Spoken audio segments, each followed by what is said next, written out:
Foot গধূলি ধাৰাবাহিকখনৰ আজি নিশা আহিবলগীয়া এপিছডৰ প্ৰমো মুকলি হৈছে।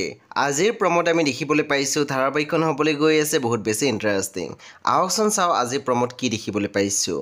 আজিৰ প্ৰমৰ প্ৰথম ভাগত আমি দেখিবলৈ পাইছোঁ গৰিমাই কৈ আছিল, মা আপুনি প্ৰতিটো কথাতে এনেকুৱা কিয় কৰা হৈছে? মই আপোনাক কেতিয়া সন্দেহ কৰিলোঁ? তাৰপিছত আমি প্ৰমোত দেখিবলৈ পাইছোঁ অনুৱে প্ৰিয়াংশুৰ আগত কৈ আছিল, তুমি মোক তেনেকৈ কৈছা, মই তৰ্ক কৰিলোঁ। তাৰপিছতে আমি প্ৰমোত দেখিবলৈ পাইছোঁ সমীৰণে কৈ আছিল, ময়ো নিজকে প্ৰমাণ কৰি দিব বিচাৰোঁ যে পৰীৰ কাৰণে একমাত্ৰ যোগ্য কেৱল মই। তাৰপিছতে আমি প্ৰমোত দেখিবলৈ পাইছোঁ পৰীয়ে ককায়েকক কৈ আছিল, আমি দুয়ো বিয়া হ'ম বুলি অলৰেডি ডিচিশ্যন ল'লোঁ, গতিকে তুমি আমাক হেল্প কৰিব লাগিব। কোৱা তাক কেতিয়া মাতিম?